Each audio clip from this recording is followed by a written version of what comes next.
Hello and welcome to the Society for Arcane Studies podcast, formerly the Crypto Science Society podcast, show dedicated to the study of strange and unusual phenomena. I am your humble host, Jason Cordova, and I'm joined today by a very special guest host, the paranormal girl herself, Kristen Amanda. Would you mind saying hello? Hello. Thank you so much, Jason. This is really exciting. I've really been looking forward to doing this with you.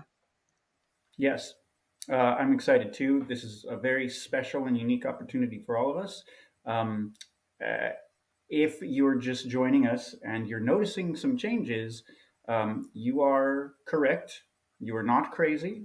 You have not stepped into an alternate dimension, as far as I am aware. As I often do, I assume that is the explanation for what's going on around me, but not this time. This time you are in the right timeline. And we have actually changed our name from Crypto Science Society to Society for Arcane Studies in order to distance ourselves from the unfortunate reappropriation of the name crypto. Uh, Still maintaining the integrity and the spirit, the interest of the idea of looking into the hidden aspects of scientific interest as we are now the Society for Arcane Studies. Still the same mission, still the same intention. And we are here to bring you the same excellent content. And we are collaborating with ParanormGirl Podcast today. And we are also doing a special guest appearance. Um, Somebody who has been part of the society for a very long time, has been a very strong influence on me and my direction in this type of research, and our advisor general and great friend to everyone, Mr. Alejandro Rojas, who we will get to in. I jumped That's the okay. gun. You bring him on. Go ahead and bring him in. Yeah, it's fine.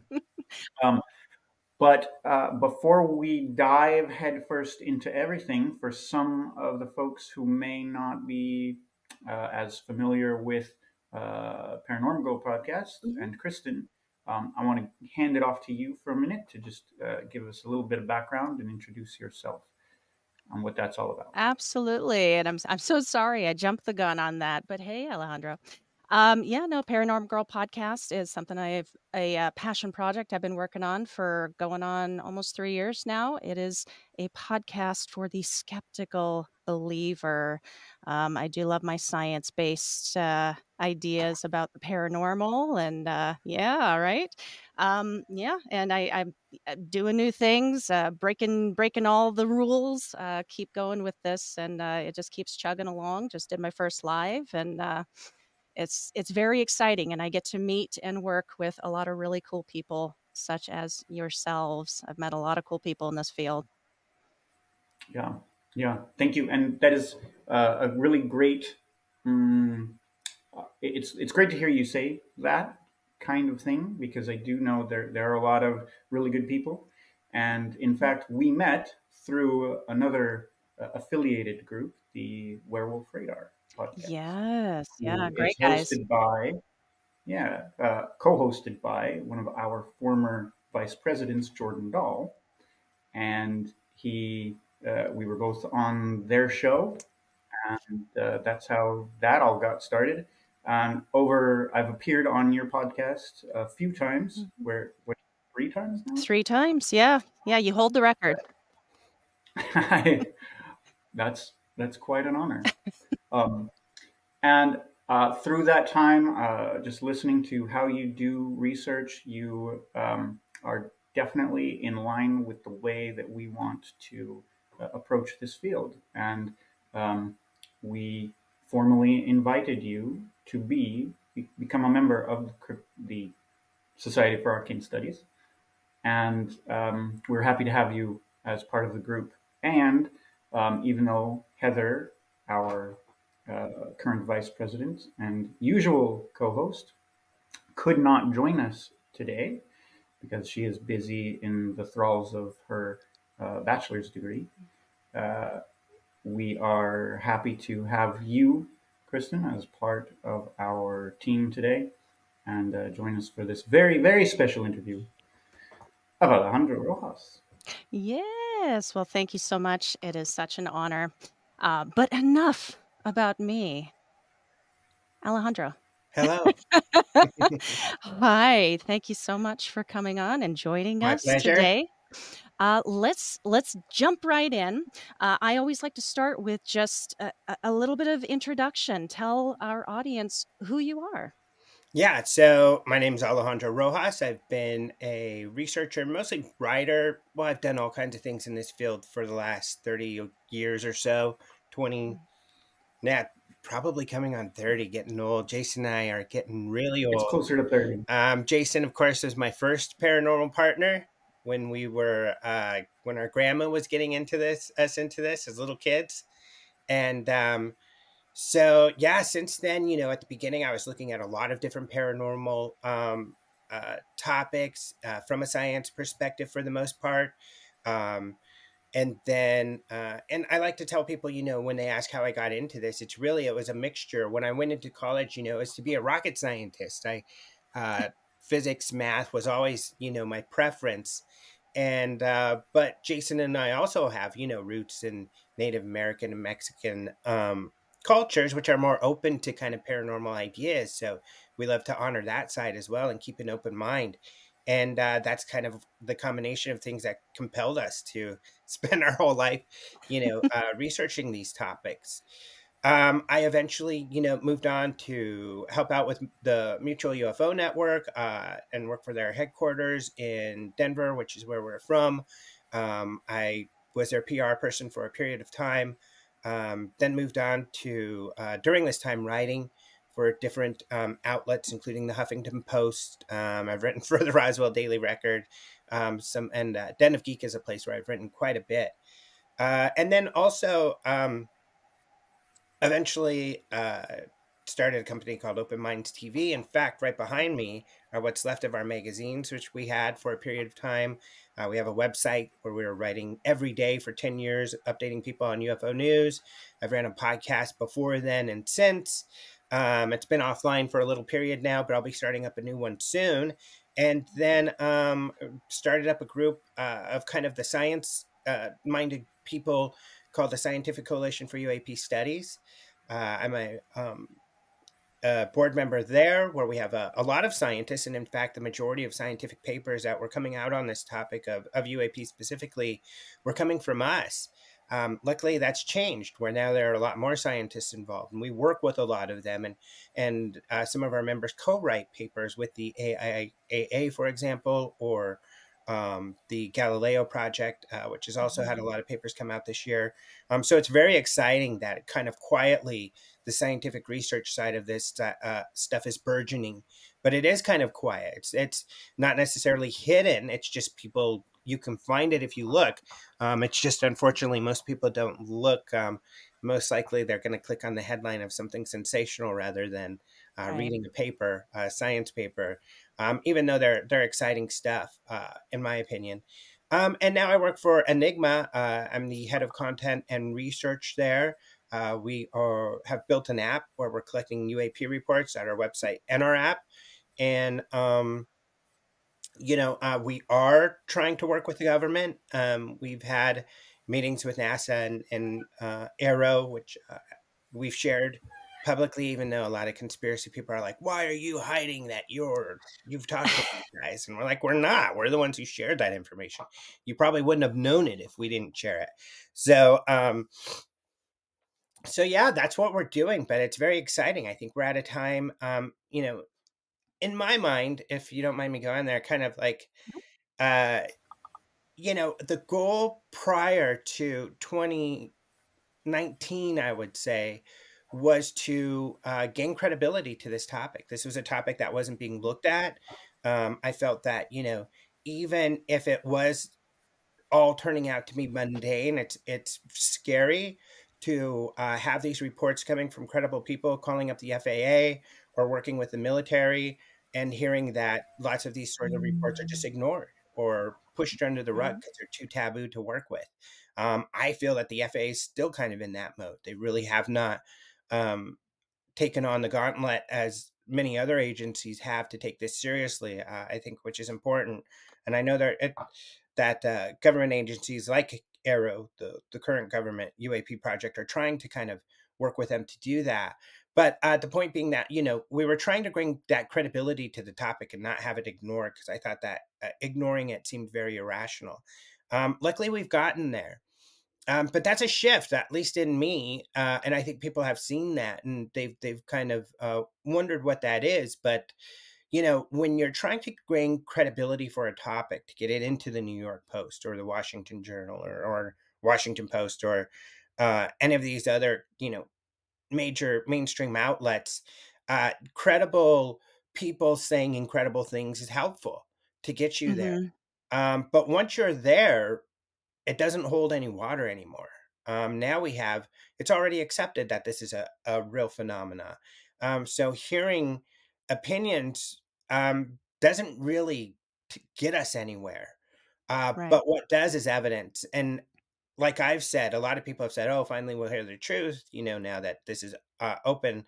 I felt the opposite. I felt that, no, now we're finally going to get to investigate, because investigations have mostly happened in nonprofit organizations like ones that I've worked with very low resources, very little to no funding. And how much can you get done with that? I think that, Right. our community actually should be proud of what we've accomplished with very little. But now that all of these major resources are being put to looking into this, I think our goal should be to cooperate with all of these resources being put on this and try to help navigate them. And we all need to kind of focus on, the scientific method. What do we need now? We need data. That's what NASA's saying. That's what Aero's saying. We need data. And with that data, we can analyze that data and then make reports and make discoveries. Some people are saying, well, the government's hiding data. Maybe, maybe not. But even if they are, um, we can sit around and debate what they may or may not know, which I think a lot of the UFO community does, but that also gets us nowhere. Whereas if Mhm. we're focused on gathering data, analyzing data, that's going to get us somewhere. And that is independent of what the government does. We can go out there and seek answers for ourselves. Um, and that's where I am right now. So that's why I'm excited to be working on a project like I am, and other projects that are doing just that. Awesome. Well, I do want to ask you some more about Enigma, but you brought up an idea. Um, it's been on my mind, this compartmentalization, so to speak, of data Mm. collection amongst all these different groups that are all working to the same purpose, but it's separated. It's totally separated. So with this recent, I wouldn't call it a partnership, but like this back and forth between the government and the government, admitting, okay, yeah, there's something there. NASA's on it. We've had U.S. congressional hearing on it, Mexican congressional hearing, so they're open to the idea. It's on the stage, it's on their minds, but we still have all of these compartmentalized like sources of these data. How do you see us making our way, like bringing it all together? Is that a possibility? Is that going to happen? Oh, Does everybody just need to start sharing and just be open and not, keep it so tight to the chest? I guess it depends on who you mean by sharing. Do you mean like government entities or also UFO researchers? Like more so the UFO researchers, like Okay. MUFON, like what you're doing with Enigma, like all these sources Yeah. of data. I think you have it's a great question. I think that what we're trying to do with Enigma is to bring all that data together, at least sighting data, Mhm, so people can get to it. I don't know that I think that we're working on being able to share data more easily. Um, and I think that other groups also have that struggle. What's interesting is some groups don't. New Fork, for example, it's kind of a balance. They have not a lot of data per sighting, which hampers kind of the analysis, but at the same time, they make it all readily available, so it's easy to access. So we see a lot of it. So I think it's a little bit of all of those things. I think that data sources are available. I think To be honest, I think like what we're doing at SCU is a perfect example. Any good researcher is going to rely on the data that's available, and then take that data and do their analysis. And luckily, especially our board has decades of research in this topic, so we know a lot, and we work a lot of with the old school researchers and data collectors, so we know where that data is. And so just being able to get to that data and use that data is enough to Mm-hmm. do research and to share that research. So I think that the thing is, what it comes down to is a scientific process that you do your research, you write a paper, you get that out there to other researchers to beat it up, to, do their best to debunk it, or which you should have already done yourself. Right. And I think that's kind of something, another point of contention with a lot of UFO researchers is that, people like myself may come across as very skeptical, and coming down on things, but we have to police ourselves. The scientific process, before you release your paper, you have to prove the null hypothesis, which is that, Mm-hmm. you're wrong, that what you're hypothesizing is not the truth. So you have to be your own best critic. And the advantage of that, if you do a good job with that, is when you do float it out there, then in the public, that they're not going to be able to find anything you haven't already found that may be an issue, or that you haven't addressed as a possibility. And, even when it does go out there, legit criticism then helps your paper become stronger as well. If you're open to that and say, hey, you know what, you're right. I didn't look at that. Let me examine that and see where that goes, and have that back and forth. That's what's really important. But it is important that everybody understands the rules too. And that's Mm-hmm. why scientists and people who have written papers are the most valuable when it comes to that, because they've been trained to understand the rules and how that works. And science is not something that everybody can comprehend or get why the rules are the way they are. Why does it take so long? Why is it so rigorous? But I think that's the process that has to happen. And I think that's working pretty well, because at least in the scientific community, they understand like what is credible information and where to go. Um, on the other hand, you know, some of the new organizations are just learning. And what I mean by that is, I think it was a think tank, and I can't remember which one right now. I think it was Patel wrote a paper recently where they did an analysis of UFO reports, and they said a lot of them were around military, but they didn't, um, estimate reports per capita. And that's really taints your data. And one reason, Mm-hmm. because you'll find that there are more sightings where there are more people. And that seems intuitive. So it very much correlates with population. Mm-hmm. So in order to really find the hot spot, so, you'll see these stories. California is a hot spot. New York's a hot spot. They're not hot spots. There's just more people in those areas. But when you look at per capita, that's when you can really start to find out where the hot spots are. And you see, largely the Southwest is a hot spot. And personally, and I think that makes sense, just because we have sunnier skies out here. We're outside more often in the Southwest. I'm in Arizona right now, but usually in San Diego, and we're outside all the time. So it would make sense that people would have more sightings in those kind of areas. So you have to factor in that a lot of that sort of data. And some of these people are just getting into it, just don't know some of the lessons that have been learned by other researchers in the past. And that's where, it makes it helpful for us to reach out to some of these organizations and say, hey, here's what we've learned in our research. And I've found that if you reach out with a genuine interest of, cooperation, that you'll get listened to.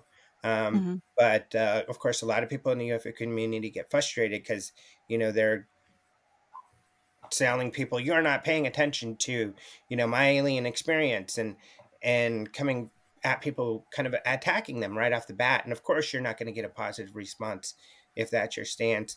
And to be honest, even at this point, if you come with something that's a little too fringe, you're probably not going to get a response. So, we have to baby step people into this. But the great thing is, right now, is that the door's open. And that's what we really need to take advantage of. Now that the door's open, we need to take advantage of being able to shake hands and cooperate and work together, rather than trying to use that open door to really criticize and get your your jabs in there, that'll just help close the door again. And I would say that the door is slowly closing at this point. I think credibility has been lost in the mainstream, and we've got to gain that back. And so hopefully we will. You just veered hard left there for me. So you're Yeah, saying now, like with the recent uh forward motion and the I don't know how to say it, like breaking of stigma almost, because the government was accepting. Are you saying now the door's kind of slowly closing now? Like we're kind of definitely. I think missing that our. I wouldn't say necessarily with government, but it started definitely with media and other mainstream kind of areas. And the Mhm, issue is really the Grush claims, just because, so far we've had credible witnesses coming forward with evidence to back up what they're claiming, such as mhm, Navy, with Navy pilots being able to have the Navy themselves say, we acknowledge that these were unidentified objects, and here are some and acknowledging the videos which support those. So, that's really important. That's demonstrating an understanding of how you vet a case or a situation. However, when you come forward with someone making claims without any evidence to back up those claims, especially when they're secondhand and they're not firsthand, for most people, they're just thinking, and I work with a lot of mainstream media, and a lot of them are just kind of throwing up their hands and saying, this is what I thought you guys were all about. And here you are going back to this, extraordinary claims with absolutely no evidence to support it. You're just a mhm, bunch of nutcases like we thought, who don't get, how you verify data. And there's a lot of frustration in that. And so there's a lot of people who have felt duped, and we've heard, on even some major podcasts, some of the scientists that have been into this topic lately say, I feel duped. I feel very frustrated at the UFO community, like I was tricked. And it's unfortunate that they feel like that. And it's unfortunate that, um, that more of the leaders in this field don't understand that. Sometimes you need to sacrifice clicks for truth and for mhm. patience.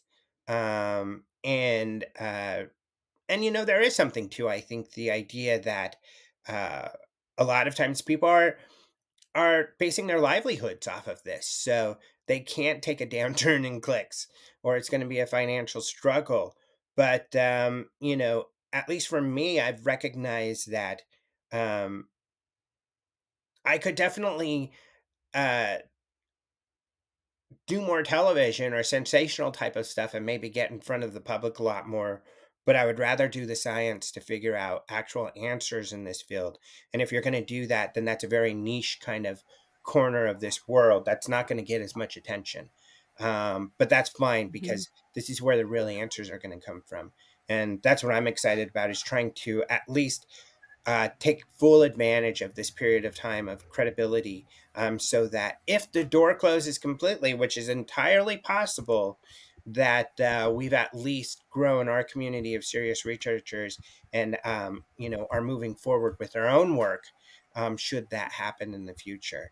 And I think that this idea that the door can't close, which I think is even the UFO community starting to realize, maybe this isn't Yeah. all going to come out like I thought it was. That I think they're starting to real be in that area, and you saw a slowdown even Yeah. in some of these recent revelations that have come, such as the IG saying that they're not doing an investigation. Kirkpatrick and NASA saying we haven't found anything, and we have looked at these claims. Right. Those where the UFO community was under this impression that there is some kind of watershed moment coming. And I think it's unfortunate, first of all, that they were led to that impression. But second of all, that, we need to take full advantage of what we've got right now. Um, and that's doable. So, I mean, there's always a silver lining. Right, right. I see what you're saying. It was like a lot of people put the cart before the horse Mm-hmm. a little bit, and it's hard to except with the recent revelations from folks like Grush and Fravor and Graves, and then this kind of rumor, I guess it's a rumor that there were all these other whistleblowers or people like Nell or Jonathan Gray, like that it would close again. Like, it just seemed like this rush of information and possibility, and now to kind of feel that slow down and like, oh, we're really not gonna go anywhere. Jason, did you want to jump in and add to the conversation there? I see you thinking, buddy. I mean, I do. I'd like to hear just yeah, sure, take the response, but then yeah, I mean, I have some follow up questions about some of the conversation that's come up so far. So, however we want to roll with that. Yeah, Okay, I don't know. well, I saw some of your questions in here, and I think some of our, I'd like to address because I think that. So, for example, your last question was, should the government be the final authority on UAP research? I think that's another great question because they're not. The scientific community is. Um, I think, and they will be. And the scientific community does not take everything that the Defense Department says to at face value. You know, let's say the DoD came out and said, "Hey, we found out everything Grush said was true." The scientific community is going to say, "Yeah, right, prove it." And if they can't prove it to their satisfaction, the scientific community won't believe it. But luckily, I think they will be motivated to try to look at that data and verify it or not. Um, you know, uh, Even one of the scientists, right, pretty much the main scientist that is out there talking about this stuff, Dr. Eric Davis, who works for the Aerospace Corporation now and is a physicist that worked with Bigelow and others. He's one of the people I think that's being referenced in all of this and having knowledge. I interviewed him and he shared the knowledge that he had with me, and it was one of the first times he had ever done that. But one of the things that he talked about was that in Black projects, it's very difficult to do real science because anybody working on the project has to be read in. So you've got a very small amount of people. And if you have an expert, which is what science is all about, hey, I found out there's this chemical that's interacting with another chemical here. I know the expert on this chemical reaction is Dr. So and so from this university, and I want to talk to him about it. I first have to get him cleared. Then he has to get read into the project. And then we can have a meeting and he can say, oh, yeah, you just got to change this X to a Y. Oh, thank you. And then, the meeting's done. Meanwhile, the government spend tens, if not hundreds of thousands of dollars to clear that scientist. Months, if not a year, has gone by for that clearance to happen. It's just very difficult to do science that way.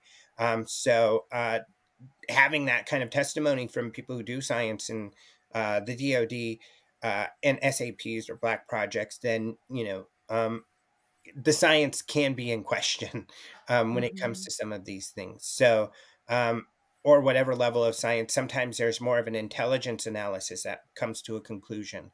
And intelligence is not close to as rigorous as science. And there's a lot of gut work that happens with intelligence. And intelligence agencies notoriously get very important things wrong on a regular basis. So, these are kind of all of the factors. So I don't think that government would be the final authority, and I don't think the public would.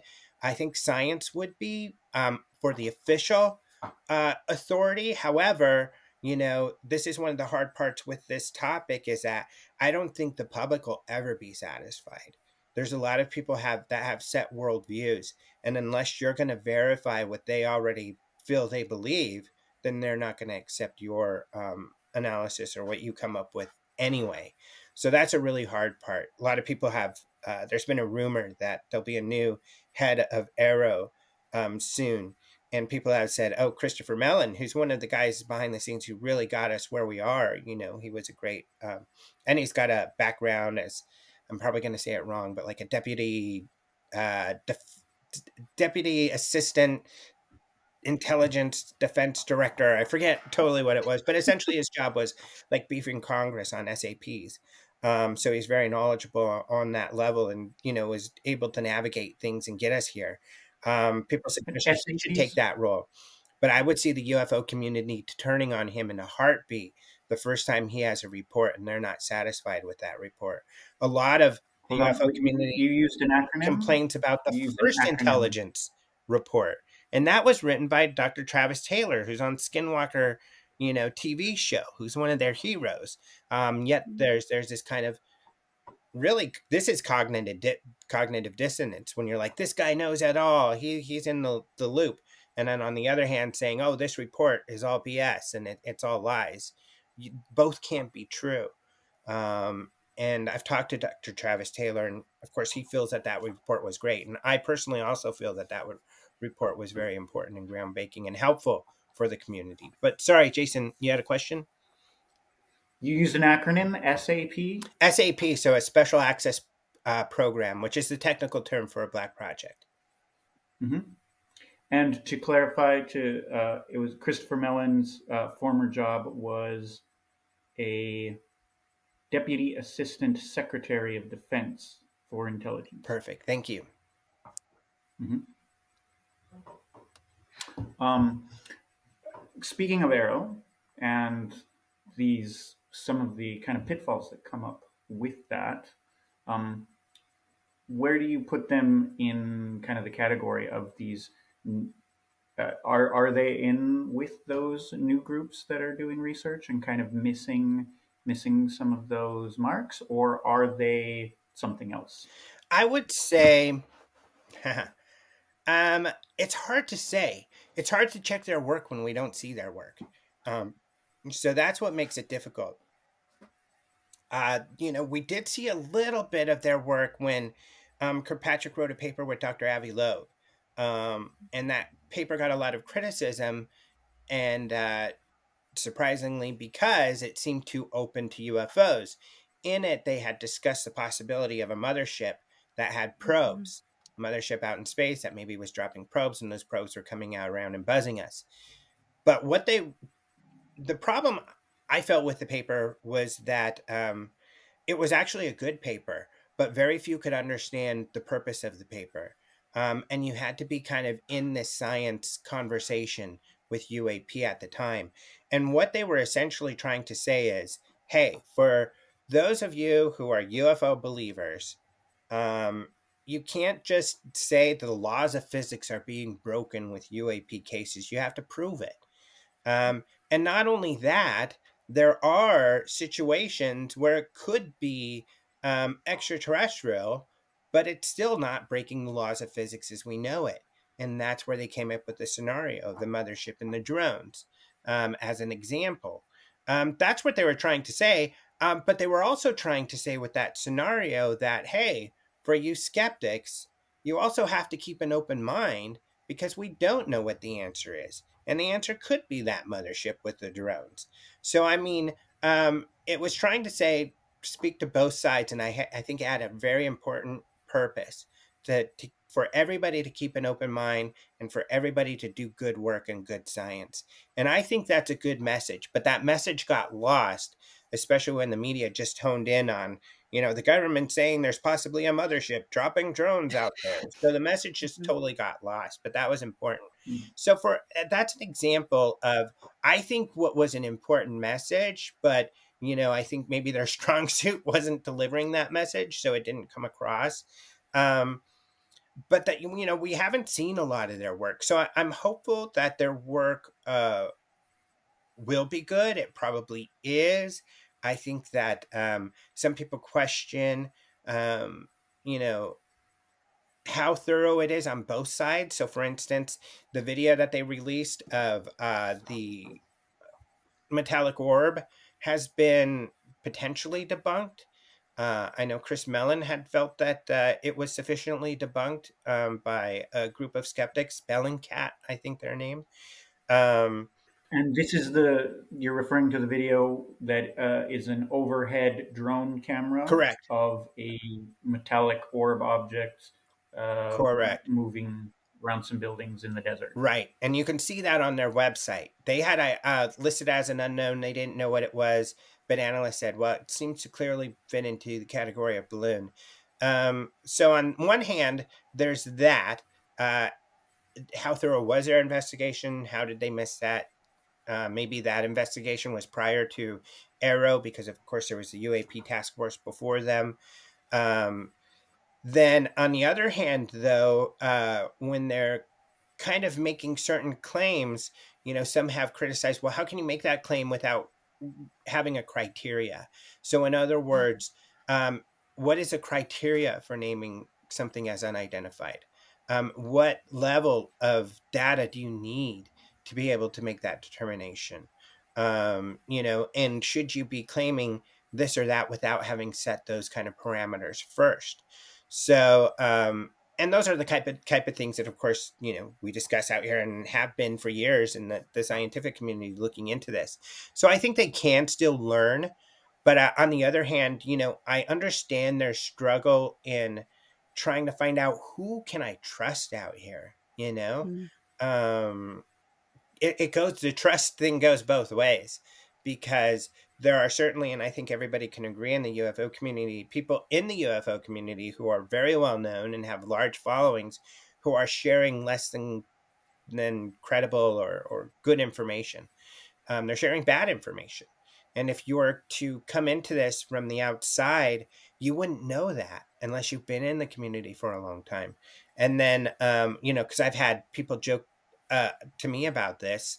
Luckily, I have people who can speak for me. But I've had people joke, well, how can I tell, all of you guys come up to me and say you're credible and you've got the best information. How do I know you're better than the next guy? And it's true. You don't. It's hard to know. You're just going to have to look at my work and speak to people who will vouch for me. So it's really hard to navigate that. And so I think we all also have to have patience. It's not like Arrow, here's an example. The Nimitz paper that the SCU put out, that is kind of the only analysis of the case out there that tries to scientifically analyze the nature of the object that was seen, witnessed. That is available for public consumption. Yeah.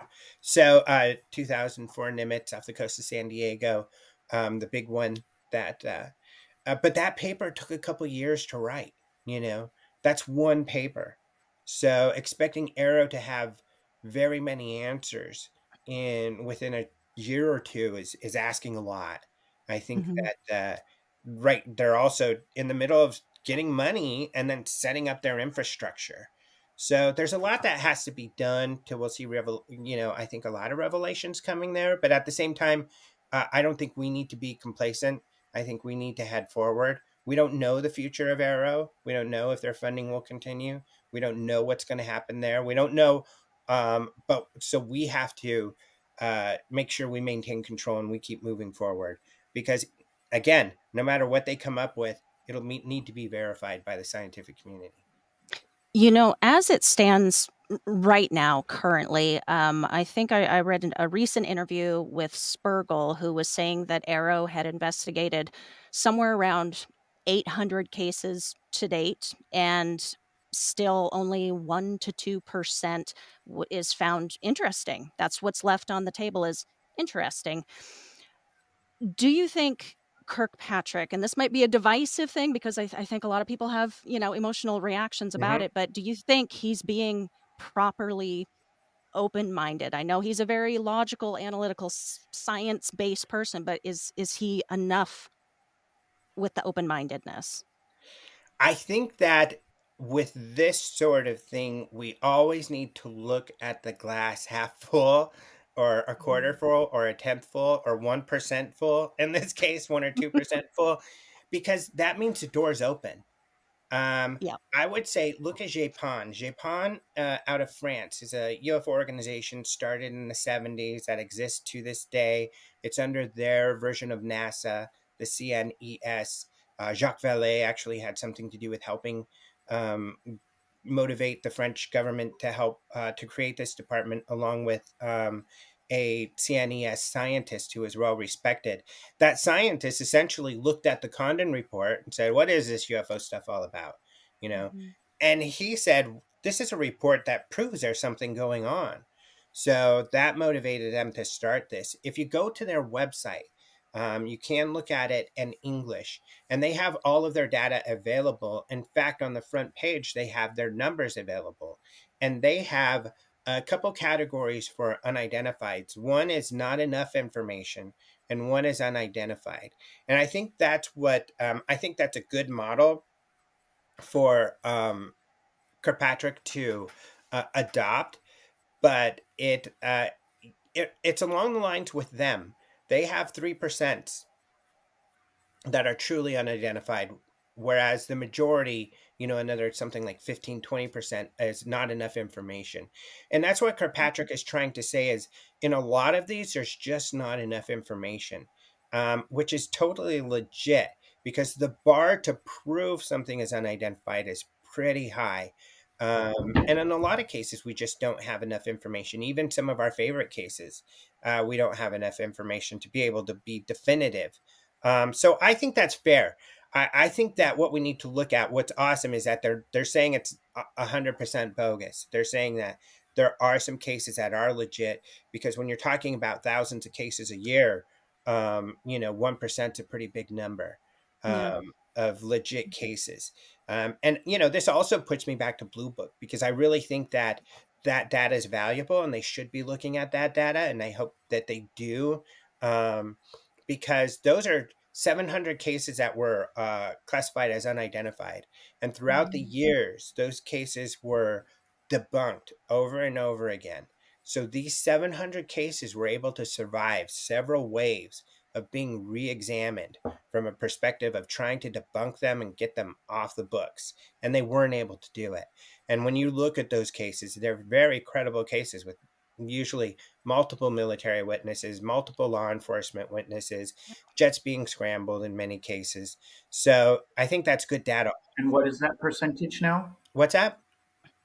What percentage? That I think that percentage was around 20%, actually, which is a high number, which is really interesting. But it would make sense because they were mostly military cases. So, as time goes on, we'll see. But we do, of course, have better instrumentation, and I think this is what's really helpful, coordinating and calibrating their instrumentation to be able to capture these things, which will help with that data gathering. I don't necessarily yet see a problem with that, but we'll have to see going forward. Yeah, well, on the data gathering, before we close this interview, I wanted to give a couple of minutes spotlight to Enigma, because that's what y'all are about. Would you describe for our audience the vision of Enigma and what you guys do? Yeah, essentially the vision was to gather data, gather sighting reports, try to use AI to filter those reports, and give us more information about those reports, and to assist us in gathering and cataloging or categorizing those reports, so that data can be used in research to figure out more about UAP. So that's the goal. And we've got the app up. It is definitely a work in progress. We're getting more features added to it. And I think that's where people are going to really start to see some of the value. So for instance, if you use the app, let me show you right here. It's pretty cool. If you open up the app, and I think some of these we're still testing, so we're not really advertising them a bunch yet. But if you open up the app, first, if you go to this first tab, you'll see some of our best videos. And of course, some of them people will be able to say, oh, I know what that is. I know what that is. These are pre-investigation, so they're just the kind of thing that people are reporting. And if you do know what it is, please comment, because we are inviting people to comment and say, hey, I know what that is, and put it in there. But what's cool is in our camera, even now, what's kind of cool is you'll see some of the telemetry that it can gather, like where your location is, your altitude, the direction that you're pointing the camera. So you can have that information available. I was looking from the northwest, or I was looking at 300 degrees. But if you click this identify tab, it's really cool because you'll see all these white dots. And then if you put the little circle over the white dots, you'll see what it is. And right now, all those white dots, those are satellites. And we're adding more information into that, like aircraft and other uh, like astral type of objects and things like that, so that you can go to that identify camera and see, am I looking at a satellite, am I looking at a plane, am I looking at a planet, and you'll be able to quickly see, oh, that was Saturn, oh, that was Jupiter, or oh, Yeah. that's an aircraft. And so you'll know that's not a UAP, so you won't report it. So we're coming up with as many ways as possible to enhance the data. So the data we have is the best data available, because the better the data, the more we're going to be able to discover. So that's all the stuff that we're working on. It's pretty exciting, and it's taking time to develop. It's a lot of work. It's a huge effort, but we're moving forward all the time on it. So yeah, so it's a lot of fun. Yeah, massive work that you guys are doing there. It's just incredibly cool. I find that so cool. I did download the app yesterday. I was exploring it, and you can see all the numbers for the areas, and it's just really neat. Is it And a lot of the big available? cases. Yes, yes. And is it available on Android? Because I heard you say it wasn't yet available in a past interview, so I wanted to see. That is true. It's not yet Awesome. available on Android. It's something we're working very hard on. Hopefully, we'll have that, very soon, early in the next year. But yeah, we're working on Android. We do have, of course, a website where you can submit as well. Really, the website is more for submission than viewing. But when you do submit, we do have, the AI scrape it, and then we have a human look at it too, because we don't want to approve hoaxes or other things that don't fit into what we're looking at. But when it's approved, you'll get a notification that it's approved, and you'll get a link, and that link will show you your sighting on the website or on the app if you have that on your phone. Right on. Well, yeah, so glad to talk about Enigma. We'll of course put all of the the website and how to access that app in the show notes for this show. I really only had one more question before we let you go, and then Jason, if you want to add on to it. So for the future, 2023 was an incredibly exciting year for UAP. It was hard to keep up. What do you expect 2024 at least to follow suit, or are we already it's going to close, and it's going to close real quick? We'll see. It depends on, I guess, a lot of different factors. But the number one thing I think it will depend on it, and what's closing the doors is the vitriol, the high level of negativity. You heard the NASA panel even say that I think they even opened with this when they did their first public panel, where they said, we've gotten an inordinate amount of abuse online for our members, and we don't appreciate it, and it's not helpful, and it's not. And I think that that's the complete wrong approach. I think we need to open our arms and be helpful. Even if you disagree with someone, yelling and screaming at them that they're awful and they're worthless is not going to get you anywhere. But opening your arms and talking to people and being level-headed will.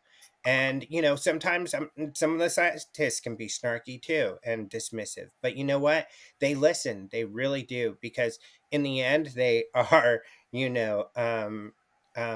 believers in science and truth. And if you can show them facts and data, they're going to look at that facts and data. There was an article that I, shared on my social media. Of course, you could see my link right there. I share news all the time, where one of the NASA panelists in San Diego was speaking very highly of the UAP topic and excited about, the more research going on and the more research that can happen. So to assume that, there are bad guys here or there, and I think that's the hard part, is there a lot of people are looking to view people as enemies. Oh, they don't believe this, they don't believe that, they're on the opposite side. Nobody's on the opposite side. We're all on the same side, and we need to remember that. We need to treat each other respectfully and with patience.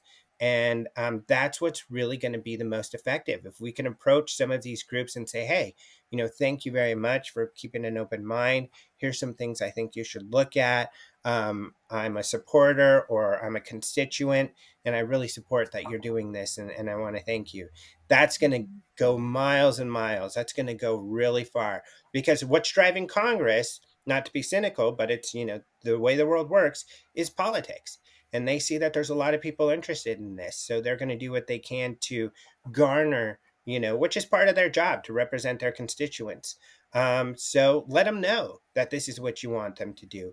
But I would, again, you're going to attract more, that you're going to come across better, and you're going to be listened to more if you come across in a more rational, positive manner than in the way that people are expecting, in a kind of irrational rant, which is kind of like how they see this kind of stuff. So I think that it's unfortunate. I think a lot of the community has gone the really rhetorical kind of bashing direction, which is kind of unfortunately how media has kind of been, the last few years, and gone in social media.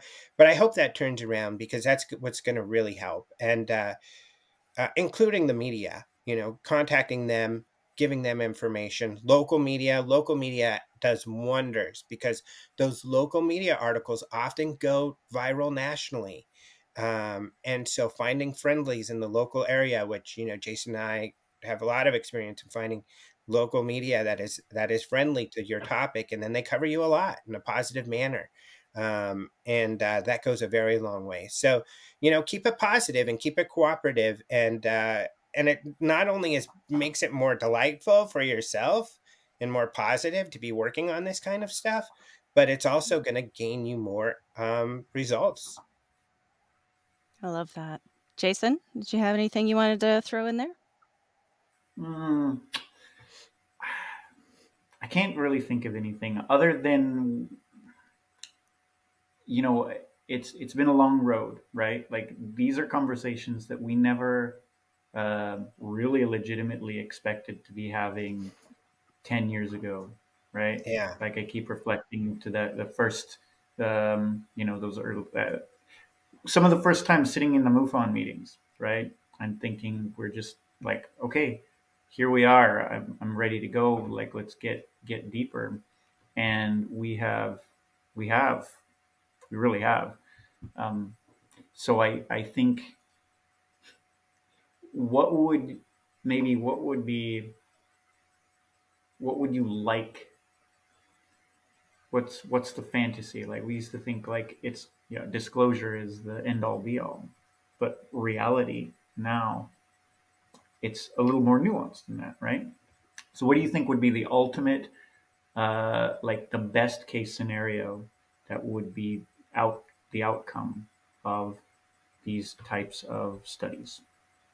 The truth, I think whatever is going on, and I'm not married to an outcome.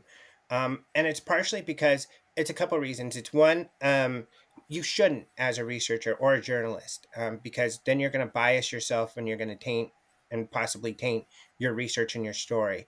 And that professionally, you don't want to do that. Of course, people do, but it does hinder their work. Second, is that I lost my train of thought.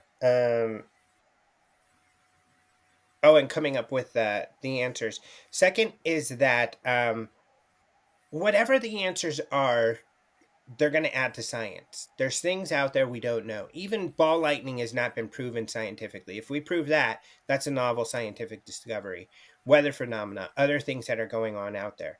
But of course, there's a lot that can't be explained that is really weird.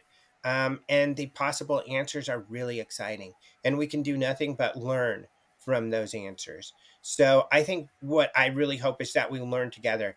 My ideal was that NASA would be part of that they would have be a large part of doing, transparent scientific research around this topic, but that also in the public, we kind of continue to create cohesive groups that do this as well.